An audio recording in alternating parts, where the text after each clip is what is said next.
આજે જે પ્રોગ્રામ હતો મરોલી ગામે તેના વિશે તમે જરા માહિતી આપો. આ પ્રોગ્રામ નક્કી કરેલો 1 વર્ષ પહેલાં થોડુંક કામ કરતાં જરા મારે લેટ થઈ ગયું, પરંતુ થોડો પ્રયત્ન કરીને થોડી વાંધાજનક મુસીબત આવી એ બી દૂર કરીને અમે કોઈપણ રીતે બધાનો સહકાર લઈને આજે મારી બર્થડે છે નક્કી કરેલું કે તે દિવસે આજે ચાલુ કરો, એટલે અમે બહુ મહેનત કરી. શાનો પ્રોગ્રામ હતો આજનો? મારા તો આજે જે ઉદ્ઘાટન હતું ને ગેટનું તેના છે, અને મારી આજે બર્થડે જ છે. આજે જે ગેટનું ઇનોગ્રેશન કર્યું છે તેનાથી ખાસ કરી મોરબીને શું લાભ થશે અને એના માટેનું તમારું મોરબીમાં તે રીતે કે મનસા મોરબીમાં 2 જગ્યાએ અમારે કોળી લોકોની વસ્તી છે. આજે કોળી લોકોનો એક સહકાર છે, બંને જગ્યાએ સમાજના લોકો આમાં જ કોઈ લવ મેરેજ બહુ ઓછા કરે છે. આ રીતે સમાજને સંગઠન કરીને રાખવું બહુ અગત્યનું છે. સમાજમાં થોડા વાંધાજનક આવે. આજે હું કોળી સમાજનો પ્રેસિડેન્ટ છેલ્લા 40 વર્ષથી છું, અને એના માટે બધાને એકત્રિત કરીને આગળ કેવી રીતે કરવું એ મારી ઈચ્છા છે.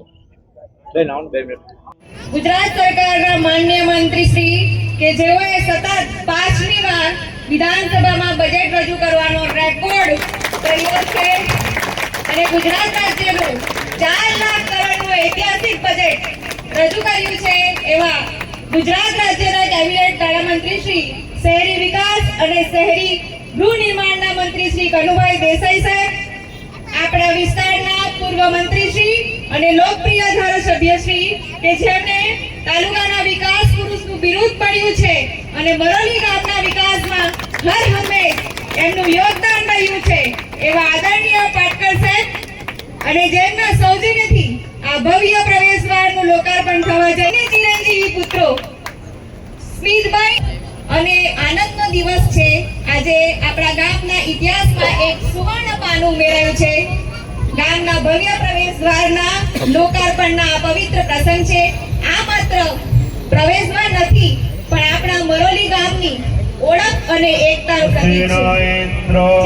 વિવિધ જાતિઓમાં વહેંચાયેલું મરોલી ગામ 8000 થી પણ વધુ વસ્તી ધરાવતું ગામ હોવા છતાં મરોલી ગ્રામ પંચાયત સમૃદ્ધ ગ્રામ પંચાયત બની છે, જે દર્શાવે છે કે આપણું મરોલી ગામ એકતામાં વિશ્વાસ રાખે છે.